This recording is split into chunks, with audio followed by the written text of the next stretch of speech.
আসসালামু আলাইকুম। আজকে আমরা এসএসসি হিসাব বিজ্ঞান দ্বিতীয় পত্র থেকে সবচেয়ে গুরুত্বপূর্ণ অধ্যায় যৌথ মূলধনী কারবার আর্থিক বিবরণী এই অধ্যায় থেকে আরেকটি গুরুত্বপূর্ণ সৃজনশীল ম্যাথ সলভ করব। আজকে আমরা কুমিল্লা বোর্ড 2023 সালের প্রশ্ন নং 1 সমাধান করব। যেহেতু আমরা এসএসসি হিসাব বিজ্ঞান দ্বিতীয় পত্র থেকে যৌথ মূলধনী কারবার আর্থিক বিবরণী প্রস্তুত করছি, আমরা জানি আর্থিক বিবরণী অধ্যায়ের প্রশ্নে আমাদের একটি রেওয়া মিল দেওয়া থাকে।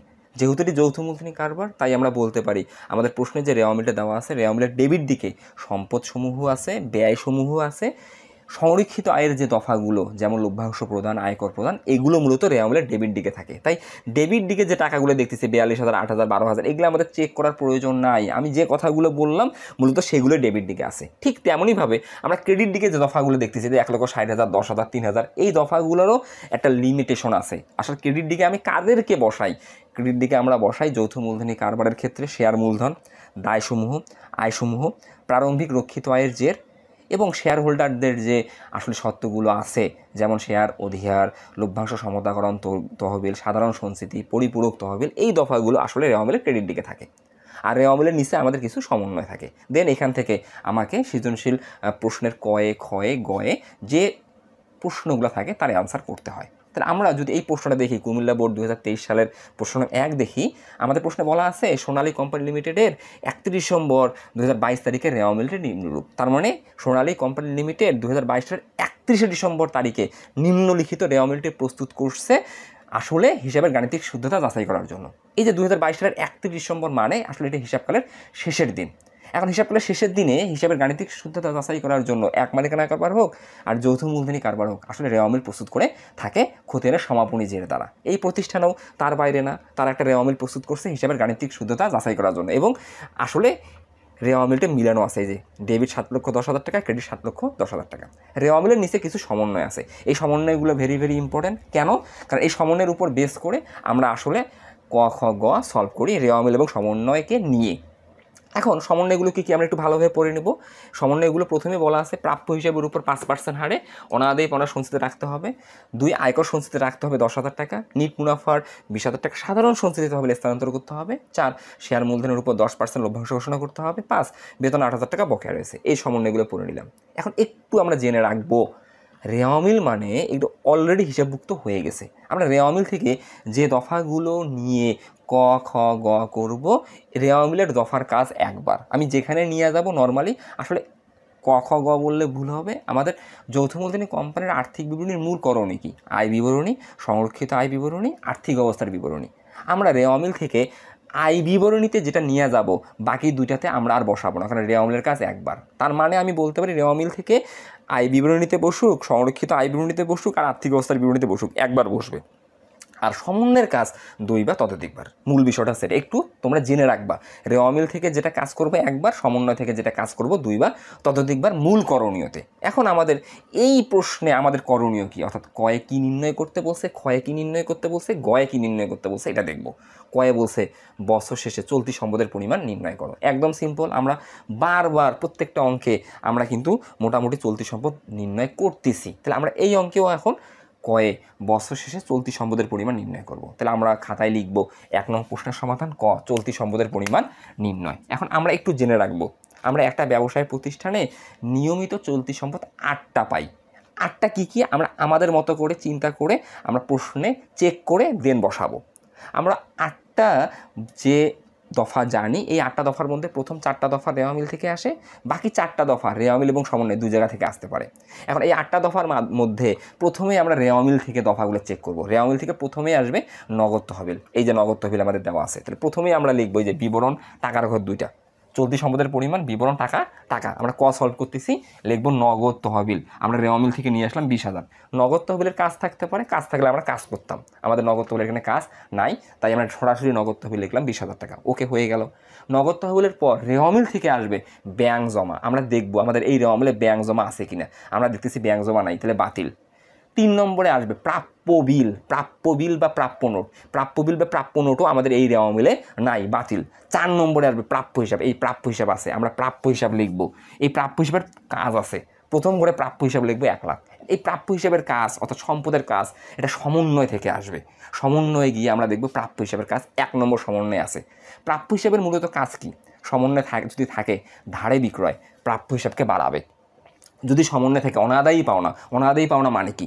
প্রাপ্য হিসাবের নিকট হতে চূড়ান্ত চেষ্টার পরেও যে টাকাটা আদায় করা সম্ভব হয় না, অর্থাৎ প্রাপ্য হিসাবের মধ্যে যে ব্যক্তিরা স্যাঁচড়া, এই টাকাটা আমি আসলে আদায় করতে ব্যর্থ হই, অর্থাৎ বাটপারদের কাছে আমি টাকা আদায় করতে ব্যর্থ হই, তখন আমরা হিসাবকাল শেষে ওই টাকাটা ছেড়ে দেই, এটাকে আমরা বলি অনাদায়ী পাওনা। তাহলে অনাদায়ী পাওনা যদি থাকে আমাদের আসলে প্রাপ্য হিসাব কমাবে, অনাদায়ী পাওনাও নাই। আমাদের আছে কি? প্রাপ্য হিসাবের উপর 5% হারে অনাদায়ী পাওনা সঞ্চিতি রাখতে হবে। তার মানে আমাদের প্রাপ্য হিসাবে 1 লক্ষ টাকা আছে, এই 1 লক্ষ টাকার উপর আমরা সন্দেহ করতেছি। অনাদায়ী পাওনা সঞ্চিতি বলতে সমন্বয়ে যদি অনাদায়ী পাওনা সঞ্চিতি থাকে, এটাকে আমরা নতুন অনাদায়ী পাওনা সঞ্চিতি বলি। এটা দ্বারা কী মিন করে? এটা দ্বারা মিন করে প্রাপ্য হিসাবের উপর সন্দেহ করা যে ভবিষ্যতে আমরা কত টাকা নাও পেতে পারি। তাহলে আমাদের প্রাপ্য হিসাব 1 লক্ষ টাকা আছে, এটার উপর আমরা সন্দেহ করতেছি এই বছর আমরা 5% টাকা নাও পেতে পারি। মূল বিষয়টা হচ্ছে এটা। তাহলে এটা আমাকে এখন প্রাপ্য হিসাবের সাথে অ্যাডজাস্ট করতে হবে। তাহলে আমাদের প্রাপ্য হিসাব আছে 1 লক্ষ টাকা, আমি 5% ধরে নিছি এই বছরে নাও পেতে পারি, এটাকে আমরা বলতেছি নতুন অনাদায়ী পাওনা সঞ্চিতি। তাহলে নতুন অনাদায়ী পাওনা সঞ্চিতি প্রাপ্য হিসাবকে কী করে? কমিয়ে দেয়। তাই আমরা লিখব প্রাপ্য হিসাব মাইনাস নতুন অনাদায়ী পাওনা সঞ্চিতি। কত? 1 লাখ টাকার 5% কাটলে 5,000 টাকা বের হবে। তাহলে 1 লাখ টাকা থেকে যদি 5,000 টাকা বিয়োগ করি, তাহলে আমাদের নিট প্রাপ্য হিসাব বা আদায়যোগ্য প্রাপ্য হিসাব হচ্ছে 95,000 টাকা। এটা আসলে সমাপনী চলতি সম্পদ। মূল বিষয়টা হচ্ছে এটা। এখন অনাদায়ী পাওনা থাকলেও আমরা বিয়োগ করতাম, নতুন অনাদায়ী পাওনা থাকলেও আমরা বিয়োগ করব। মূল বিষয়টা হচ্ছে এটা। তাহলে আমাদের অনাদায়ী পাওনার কাজ শেষ করে ফেললাম। এটা 4 নম্বর আমাদের কিন্তু চলতি সম্পদ গেল। 5 নম্বর চলতি সম্পদ সমাপনী মজুদ পণ্য। এই অঙ্কে কিন্তু সমাপনী মজুদ পণ্য নাই। এই অঙ্কে সমাপনী মজুদ পণ্য থাকলে রেওয়া মিলে থাকতো। কেন? মোট মুনাফা রেওয়া মিলে দেওয়া, সেটা পরে বলতেছি। সমাপনী মজুদ পণ্য নাই। 6 নম্বর অব্যবহৃত মণিহারি বা অব্যবহৃত সাপ্লাইস, এটাও নাই। 7 নম্বর অগ্রিম ব্যয়সমূহ, সমন্বয়ে দেখতেছি কোনো ব্যয় অগ্রিম নাই।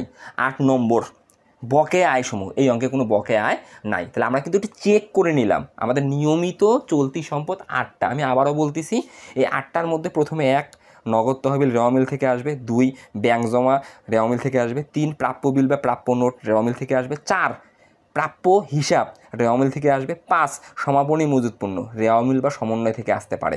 তারপরে হচ্ছে 6 হচ্ছে অব্যবহৃত মণিহারি বা অব্যবহৃত সাপ্লাইস, 5টার পর 6। 7 অগ্রিম ব্যয়সমূহ, 8 হচ্ছে বকেয়া আয়সমূহ। এগুলো নিয়মিত। অনিয়মিত কি থাকতে পারে? অনিয়মিত থাকতে পারে ভ্যাট চলতি হিসাবে ডেবিটসের, অনিয়মিত থাকতে পারে আমাদের হচ্ছে আগুনে বিনষ্টজনিত, এই যে আমাদের কারবারে যে আগুন লেগে পণ্য বিনষ্ট হয়, যদি বিমা কোম্পানি থাকে বিমা কোম্পানির নিকট ক্ষতিপূরণ প্রাপ্য, চালানি কারবারের নিকট হতে প্রাপ্য যে টাকাটা, এগুলো আসলে আমাদের চলতি সম্পদ। তারপরে আমাদের আরও থাকতে পারে হচ্ছে স্বল্পমেয়াদী বিনিয়োগ, এগুলো রেয়ার আইটেম। আমাদের প্রথম 8টা নিয়মিত। তাহলে আমাদের এই অঙ্কে শুধুমাত্র 2টা ছিল, আমি 2টা লিখলাম। তাহলে আমরা মোট চলতি সম্পদ পেলাম 20,000 আর 95,000, 1,15,000। তাহলে আমরা খুব সহজে কয়ের অ্যান্সার করে ফেলতে পারলাম যে আমাদের আসলে হিসাবকাল শেষে চলতি সম্পদের পরিমাণ কত। এই যে বর্ষ শেষে চলতি সম্পদের পরিমাণ কত, তাহলে উত্তর কত? 1,15,000 টাকা। একদম ইজি।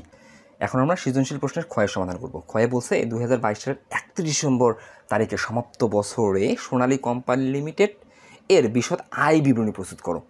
আমরা একটা ব্যবসায় প্রতিষ্ঠানের হিসাবকাল শেষে আর্থিক ফলাফল তথা নিট মুনাফা বা নিট ক্ষতি নির্ণয়ের জন্য বিশদ আয় বিবরণী বা আয় বিবরণী প্রস্তুত করে থাকি। যদি প্রতিষ্ঠানটা সেবামূলক হয় তাহলে আমরা একধাপ বিশিষ্ট আয় বিবরণী প্রস্তুত করি, আর প্রতিষ্ঠানটা যদি পণ্যের হয় তাহলে আমরা বহুধাপ বিশিষ্ট আয় বিবরণী প্রস্তুত করি। তাহলে আমাকে বলছে 2023 সালের 31 ডিসেম্বর তারিখে, অর্থাৎ হিসাবকালের শেষের দিনে সোনালী কোম্পানি লিমিটেডের বিশদ আয় বিবরণী প্রস্তুত করো। বিশদ আয় বিবরণী প্রস্তুতের পূর্বে আমাকে জেনে নিতে হবে আসলে আমরা কি একধাপ বিশিষ্ট বিশদ আয় বিবরণী প্রস্তুত করব নাকি বহুধাপ বিশিষ্ট বিশদ আয় বিবরণী প্রস্তুত করব। এটা একটু চেক করি, রেওয়া মিল দেখলেই বুঝতে পারবো। রেওয়া মিলে আমরা দেখতেছি আজকে একটু ব্যতিক্রমী বিষয় আছে, আমাদের মোট মুনাফা দেওয়া আছে। আমরা মোট মুনাফা কোন প্রতিষ্ঠানের জন্য প্রস্তুত করে থাকি একটু তুমি ফিল করো বা চিন্তা করো। তুমি মোট মুনাফা নির্ণয় করো পণ্যের প্রতিষ্ঠানের জন্য। কিভাবে? তুমি পরিচালন আয় তথা বিক্রয় থেকে বিক্রিত পণ্যের ব্যয় বাদ দিয়ে মোট মুনাফা পাও। ধরো একটা ব্যবসায় প্রতিষ্ঠানে আমাদের মোট বিক্রয়, ধরে নাও আমাদের মোট বিক্রয় 100 টাকা, ধরে নাও 100 টাকা মোট বিক্রয় হচ্ছে আমাদের 100 টাকা, ধরে নাও 100 টাকা। আর এই 100 টাকা মোট বিক্রয়, যার মধ্যে আমাদের বিক্রিত পণ্যের ব্যয় আছে 70 টাকা। তার মানে এটা তারা কী বোঝাচ্ছে?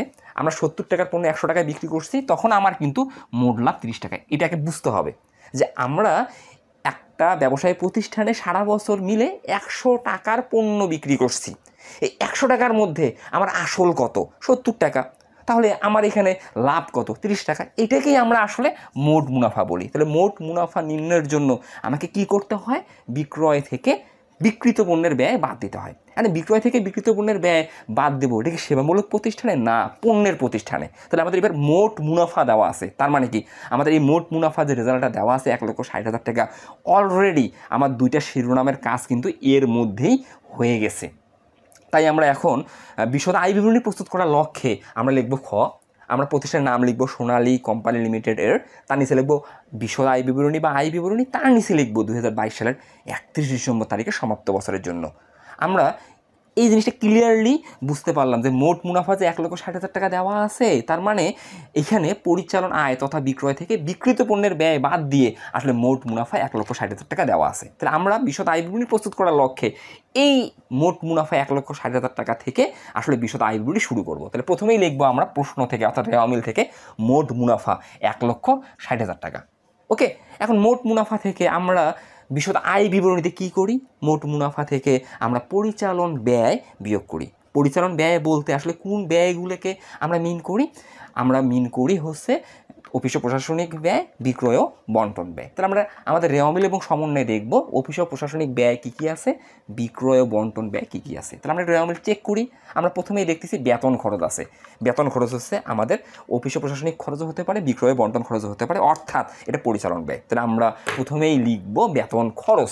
এই যে বেতন খরচ, আমরা কাজ আছে প্রথম ঘরে লিখবো 42,000। এই জন্য কিন্তু আমরা আগে সমন্বয়গুলো ভালোভাবে পড়ে নিছি। প্রমি কিন্তু অঙ্ক করার আগে ভালোভাবে সমন্বয়গুলো পড়ে নিবা এবং একটু মাথায় রাখার চেষ্টা করবা কার কাজ আছে কার কাজ নেই। এই দেখো তোমার সময় নাম্বার 4-এ বেতন 8,000 টাকা বকে আছে। তাহলে রেওয়া মিলে বেতন কত আছে, রেওয়া মিলে বেতন খরচ আছে 42,000 টাকা। এটা নগদ পরিশোধ, তুমি তোমার কর্মচারীকে 42,000 টাকা নগদ বেতন দিছো, বাট এই বছর তোমার কর্মচারীরা তোমার কাছে মোট বেতন পাবে কত, 50,000 টাকা। তুমি 8,000 টাকা বকেয়া রাখছো, তাই তুমি বেতন খরচ প্রথম ঘরে লিখবা 42,000 টাকা। তুমি যেটা বকেয়া রাখছো সেটা যোগ করলে তুমি আসলে এই বছরে বেতন বাবদ প্রকৃত খরচ কত সেটা পাবা 50,000 টাকা।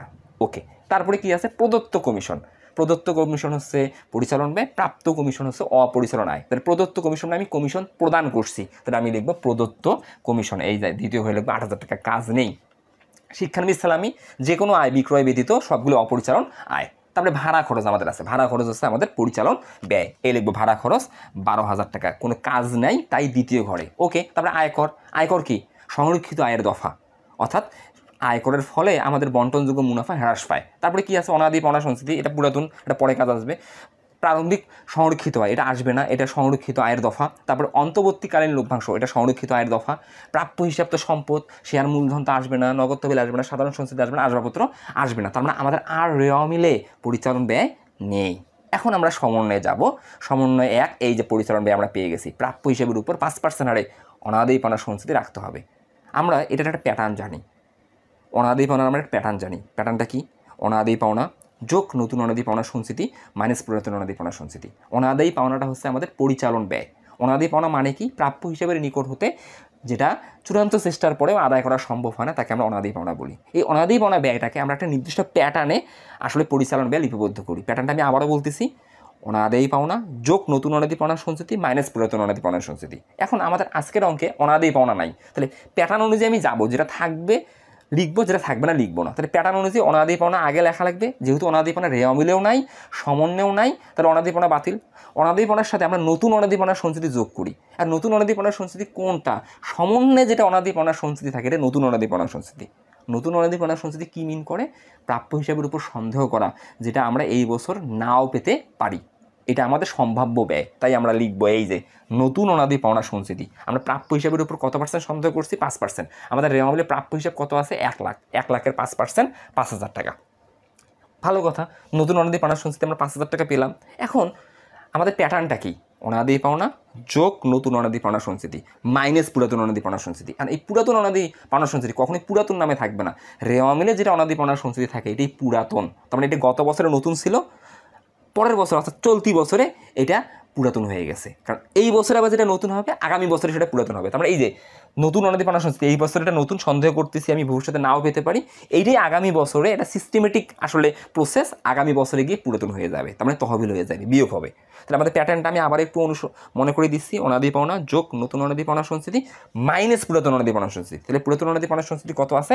3000 টাকা। তাহলে 5000 টাকা থেকে 3000 টাকা বিয়োগ করলে আমাদের বিয়োগ ফল হবে 2000 টাকা। এইটাই হচ্ছে আমাদের আসলে নিট খরচ অনাদি পাওনার। ওকে, আমাদের অনাদি পাওনাও গেল 1 নম্বর সমন্বয়। 2 নম্বর সমন্বয় আসবে না, আয়কর সঞ্চিতি রাখতে হবে, এটা আসলে আমাদের ভবিষ্যৎ ব্যবস্থা। নিট মুনাফার 20,000 টাকা সঞ্চিত তহবিলে স্থানান্তর করতে হবে, এটা ভবিষ্যৎ ব্যবস্থা। শেয়ার মূলধনের উপর 10% লভ্যাংশ ঘোষণা করতে হবে, আসবে না, বেতন হয়ে গেছে। তাহলে আমাদের আর কোনো পরিচালন ব্যয় এখানে নেই। তাহলে এখন আমি 50,000 টাকা, 8,000 টাকা, 12,000 টাকা, 72,000 টাকা যদি যোগ করি, তাহলে আমি যোগফল পাবো আসলে 2,000 টাকা যোগ করলে 72,000 টাকা।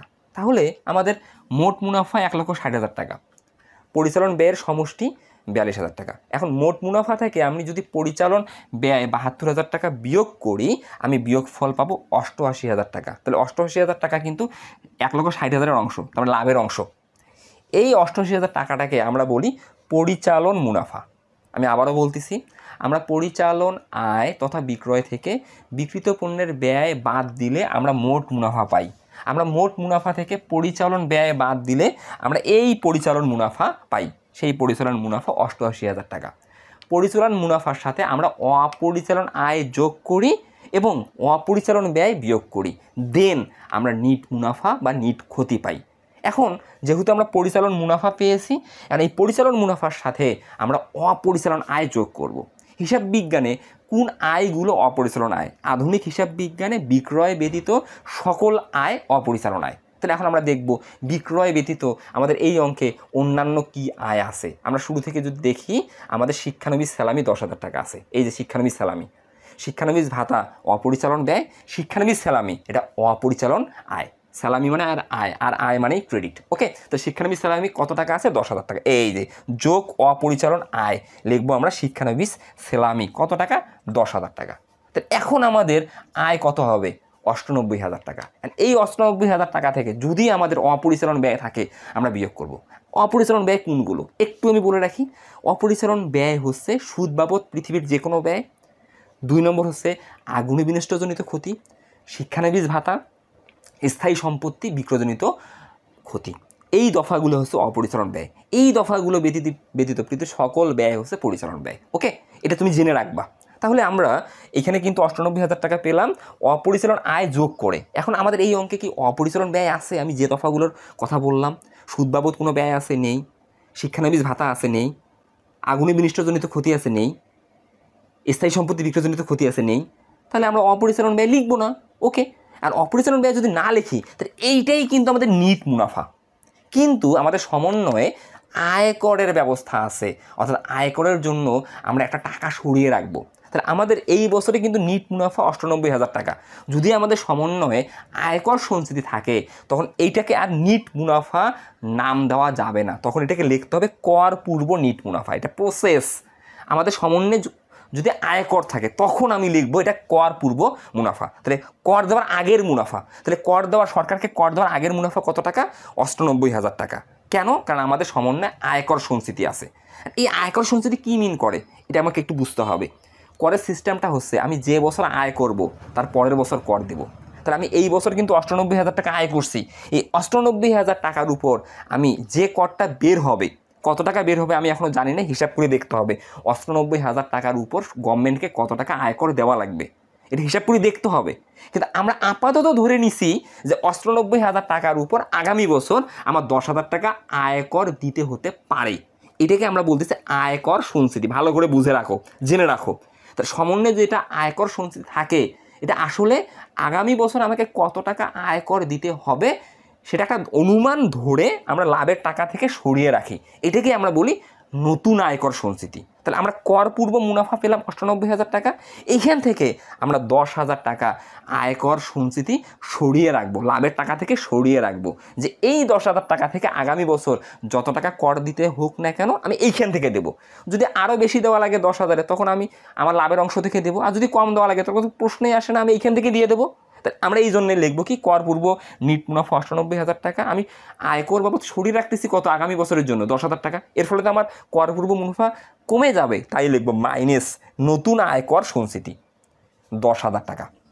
তাহলে আমি যদি 98,000 টাকা থেকে 10,000 টাকা বিয়োগ করি, তাহলে কর পরবর্তী, এই যে কর পরবর্তী মানে কর বাদ দেওয়ার পর কর পরবর্তী নিট মুনাফা হচ্ছে আমাদের 88,000 টাকা। আমাকে কিন্তু ক্ষয়ে এটাই বাইর করতে বলছে যে বিশদ আয় বিবরণী প্রস্তুত করো।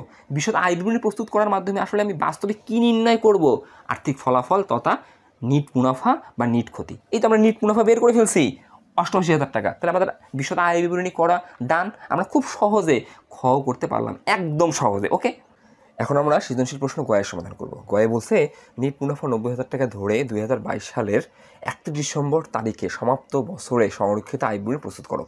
আমরা যৌথ মূলধনী কারবারের আর্থিক বিবরণী এই অধ্যায়ে আমাদের মূল করণীয় 3টা। আমরা একটি নির্দিষ্ট হিসাবকাল শেষে আর্থিক ফলাফল তথা নিট মুনাফা বা নিট ক্ষতি নির্ণয়ের জন্য আয় বিবরণী প্রস্তুত করে থাকি। 2 নম্বরে আমরা এটি নির্দিষ্ট হিসাবকাল শেষে সমাপনী সংরক্ষিত আয় নির্ণয়ের জন্য সংরক্ষিত আয় বিবরণী প্রস্তুত করে থাকি।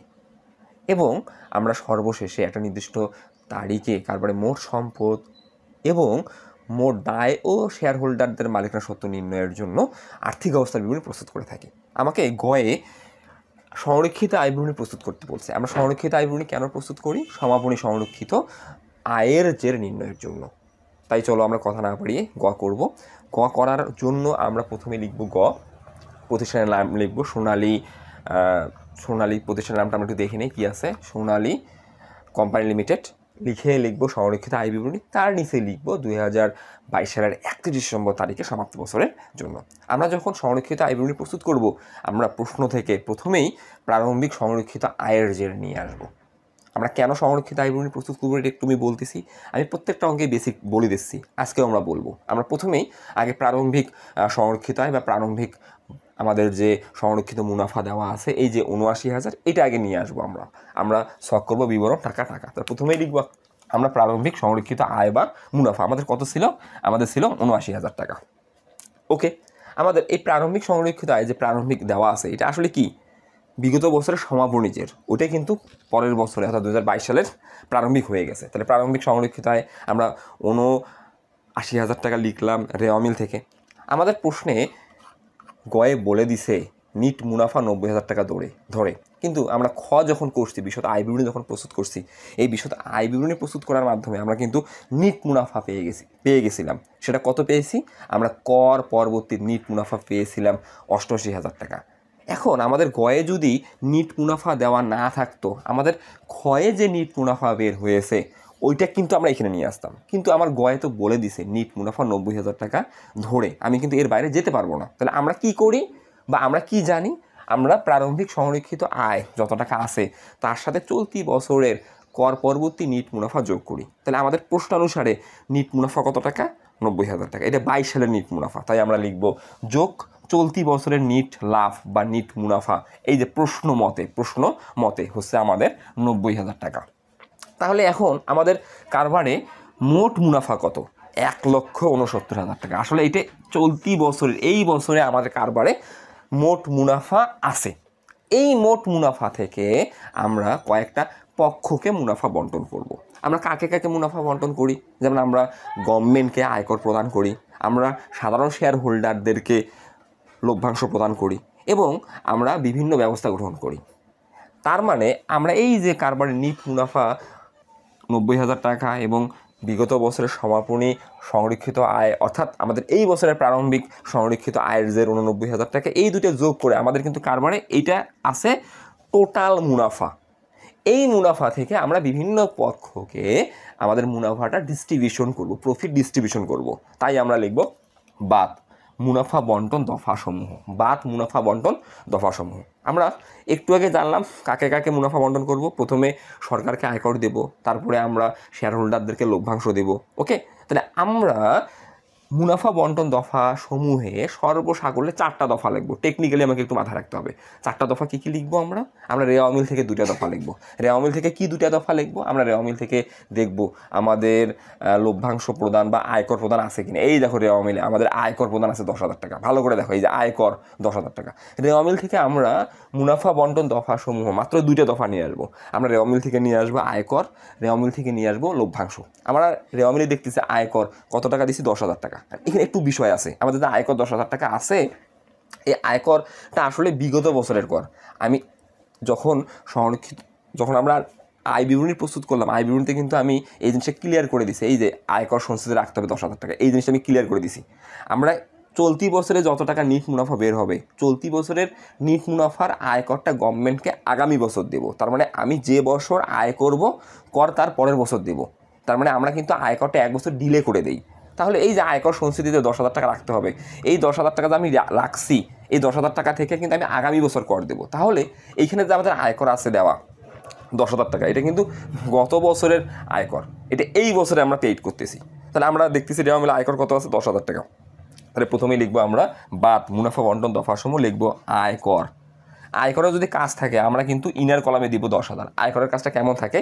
আমাদের রেওয়া মিলে যদি পুরাতন আয়কর সঞ্চিতি থাকে, তার মানে রেওয়া মিলে যে আয়কর সঞ্চিতি থাকবে এটা পুরাতন আয়কর সঞ্চিতি। যেহেতু এই অঙ্কে নাই, তাই আমরা পুরাতন আয়কর সঞ্চিতি বিয়োগ করবো না। তাহলে আমরা সরাসরি আয়কর লিখবো 10,000 টাকা। ওকে, আমরা আয়কর 10,000 টাকা লিখলাম। তারপরে রেওয়া মিলের ডেবিট দিক থেকে আমরা নিয়ে আসবো অন্তর্বর্তীকালীন লভ্যাংশ বা লভ্যাংশ প্রদান। এই অন্তর্বর্তীকালীন লভ্যাংশ বলতে আসলে আমরা এই বছরের মাঝামাঝি সময়ে যে লভ্যাংশটা প্রদান করছি এটা অন্তর্বর্তীকালীন লভ্যাংশ। ওকে, তাহলে অন্তর্বর্তীকালীন লভ্যাংশ রেওয়া মিল অনুযায়ী আমরা এই বছর কত টাকা দিছি? 18,000 টাকা দিছি। এটা কাদেরকে দিছি? সাধারণ শেয়ার হোল্ডারদেরকে দিছি। ওকে, আমাদের 2টা দফা রেওয়া মিল থেকে চলে আসলো। তাহলে সবসময় আমি দেখবো, সবসময় আমাদের রেওয়া মিল থেকে আয়কর থাকলে 1 আয়কর আসবে, 2 লভ্যাংশ প্রদান থাকলে 2 লভ্যাংশ প্রদান আসবে। এই 2টা রেওয়া মিল থেকে আসবে, সর্বোচ্চ রেওয়া মিল থেকে এই 2টা আসবে, এর বাইরে আসবে না। কিন্তু কখনো আয়কর আসতে পারে, কখনো লভ্যাংশ প্রদান নাও আসতে পারে, রেওয়া মিলে থাকা সাপেক্ষে আসবে। ওকে, এরপরে আমরা সমন্বয় থেকে আরও 2টা দফা নিয়ে আসবো।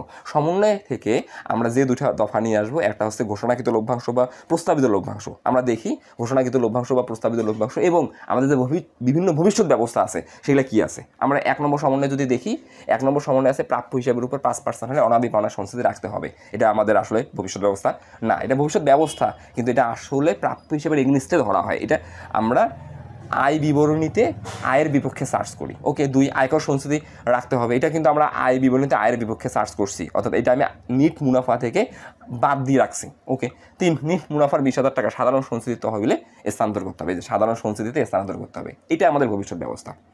তাহলে আমি একটু আগে কী বললাম, আমাদের যত টাকা মুনাফা আমাদের কারবারে থাকবে, এই মুনাফা থেকে আমরা 3টা পক্ষকে আসলে মুনাফা ডিস্ট্রিবিউশন করব, প্রফিট ডিস্ট্রিবিউশন করব। 1, আমরা গভর্নমেন্টকে আয়কর দেবো, 2 সাধারণ শেয়ার হোল্ডারকে লভ্যাংশ দেবো, 2টা দিয়ে দিছি। আমরা আসলে তারপরে লভ্যাংশ ঘোষণা করব এবং বিভিন্ন ভবিষ্যৎ ব্যবস্থা গ্রহণ করব। তাহলে এই যে ভবিষ্যৎ ব্যবস্থা আমরা পেয়ে গেছি, 3 নিট মুনাফার 20,000 টাকা সাধারণ সঞ্চিতিতে স্থানান্তর করতে হবে। এই ভবিষ্যৎ ব্যবস্থাগুলো আর কী কী থাকতে পারে? আমরা নিট মুনাফার একটা টাকা সাধারণ সঞ্চিতি তহবিলে স্থানান্তর করব, নিট মুনাফার একটা টাকা আমরা কল্যাণ তহবিলে স্থানান্তর করব, আমরা নিট তহবিলের একটা টাকা মুনাফা লভ্যাংশ সমতাকরণ তহবিলে স্থানান্তর করব। মূলত এই দফাগুলো আমাদের থাকে, এর বাইরে নর্মালি থাকে না। তাহলে আমরা এখানে কী করলাম? নিট লাভের 20,000 টাকা কোথায় স্থানান্তর করতেছি? সাধারণ সঞ্চিতি তহবিলে। তাহলে আমরা লিখবো সাধারণ সঞ্চিতি তহবিলে স্থানান্তর। কত টাকা স্থানান্তর করলাম? 20,000 টাকা। এটা আমাদের ভবিষ্যৎ ব্যবস্থা। ওকে, 4 আমাদের কী আছে? শেয়ার মূলধনের উপর 10% লভ্যাংশ ঘোষণা করতে হবে। এটাকে আমরা বলি ঘোষণাকৃত লভ্যাংশ। এটা আসলে চূড়ান্ত লভ্যাংশ। হিসাবকাল শেষে আমাদের কারবারে যত টাকা লাভ আছে, এই লাভ থেকে যারা পরিচালক পর্ষদ আছে তারা সিদ্ধান্ত নিছে, পরিচালকরা সিদ্ধান্ত নিছে যে এবছর শেয়ার হোল্ডারদেরকে চূড়ান্ত লভ্যাংশ প্রদান করা হবে তাদের মূলধনের 10%। এটাকে আমরা বলতেছি ঘোষণাকৃত লভ্যাংশ। এই ঘোষণাকৃত লভ্যাংশ যদি পার্সেন্টে থাকে আমরা শেয়ার মূলধনের উপর কাটবো। তাহলে আমরা লিখব ঘোষণাকৃত লভ্যাংশ আমাদের 4 লক্ষ টাকা। এই 4 লক্ষ টাকার 10%, 4 লক্ষ টাকার 10%। কেন 4 লক্ষ টাকা? কারণ শেয়ার মূলধন আমাদের 4 লক্ষ টাকা আছে। এই দেখো শেয়ার মূলধন 4 লক্ষ টাকা আছে। ঘোষণাকৃত লভ্যাংশ যদি পার্সেন্টে থাকে আমরা শেয়ার মূলধনের উপর নির্দিষ্ট হারে প্রদান করব। তাহলে ঘোষণাকৃত লভ্যাংশ আমাদের শেয়ার মূলধন 4 লক্ষ টাকা, প্রদান করবে কত পার্সেন্ট? 10% শেয়ার হোল্ডারদেরকে। তো 4 লক্ষ টাকা 10% 40,000 টাকা। এই ঘোষণাকৃত লভ্যাংশটা আমাদের আসলে বর্তমানে চলতি দায়। কীভাবে চলতি দায়? আমরা এই বছর লভ্যাংশ ঘোষণা করছি যে শেয়ার হোল্ডারদেরকে আমরা 10% লভ্যাংশ ঘোষণা করব, কিন্তু এই লভ্যাংশটা আমি আর এই বছর দিতে পারতেছি না। আমাদের উল্লেখ নাই, আমরা দিতে পারতেছিলাম। কেবলমাত্র লভ্যাংশ ঘোষণা করলাম যে আমরা 40,000 টাকা সাধারণ শেয়ার হোল্ডারদেরকে লভ্যাংশ দিব। এখন আগামী বছরের নির্দিষ্ট একটা তারিখে দেবো, যতদিন পর্যন্ত এই টাকাটা আমরা পরিশোধ করি নেই এটাকে আমরা বলতেছি ভবিষ্যৎ ব্যবস্থা। এই যে আমরা লিখি চলতি দায় ভবিষ্যৎ ব্যবস্থা, আমরা যে লিখি চলতি দায় ভবিষ্যৎ ব্যবস্থা, সেখানে চলে যাবে ঘোষণাকৃত লভ্যাংশ চলতি দায় ভবিষ্যৎ ব্যবস্থা হিসাবে। ওকে, তাহলে আমাদের আর কোনো দফা এখানে নেই। আমাদের যে 4টা দফা আসার কথা ছিল 4টা দফা এসে গেছে। এই যে আয়কর 1, অন্তর্বর্তী লভ্যাংশ 2, সাধারণ সঞ্চিত তহবিল স্থানান্তর, এটা আসলে আমরা কী করতেছি, আমরা ভবিষ্যৎ ব্যবস্থা গ্রহণ করতেছি। এটা 3, ঘোষণাকৃত লভ্যাংশ, এটা হচ্ছে আমাদের 4। এই দফাগুলো মূলত আমাদের সংরক্ষিত আয় বিবরণীতে এই মুনাফা বন্টন দফাসমূহ হিসেবে আসবে। তাহলে আমাদের আর অঙ্কে আসলে অন্য কোনো কিছু নাই। তাহলে আমরা আমাদের এই বছরে 1,61,000 টাকা থেকে আমাদের মোট মুনাফা, সেখান থেকে আমরা বিভিন্ন পক্ষকে প্রফিট বা মুনাফা বন্টন করলাম হচ্ছে 88,000 টাকা। তাহলে আমি যদি 1,69,000 টাকা থেকে 88,000 টাকা বাদ দেই, এখনও কারবারে আসলে সংরক্ষিত আয়ের জের 81,000 টাকা রয়ে গেছে। আর এটা সিস্টেমেটিকলি প্রসেস। আমাদের এই 81,000 টাকাটা হচ্ছে আমাদের সমাপনী সংরক্ষিত আয়ের জের, সমাপনী সংরক্ষিত আয়। এই সমাপনী সংরক্ষিত আয় 2022 সালে আমাদের সমাপনী, 2023 সালে গিয়ে এটাই প্রারম্ভিক হয়ে যাবে। আবার আমি এই প্রসেসটা ফলো করব, তখন আবার এই 81,000-এর সাথে আগামী বছর চলতি বছরের নিট মুনাফা যোগ করব, আমরা মুনাফা বন্টন দফা বিয়োগ করে আমরা আবার সমাপনী সংরক্ষিত আয়ের জের নির্ণয় করব। এইভাবে চলতে থাকবে যতদিন কারবারটা চলমান থাকবে। তাহলে আমরা খুব সহজে সম্পন্ন করলাম যে আমাকে যে বলা হয়েছে যে সংরক্ষিত আয় বিবরণী প্রস্তুত করো, সংরক্ষিত আয় বিবরণী প্রস্তুত করার মাধ্যমে আসলে সমাপনী সংরক্ষিত আয় আমরা খুব সহজে নির্ণয় করলাম। তাহলে আজকে এই পর্যন্ত। তোমরা ভালো থাকবে, সুস্থ থাকবে। আল্লাহ হাফেজ। আসসালামু আলাইকুম সবাইকে।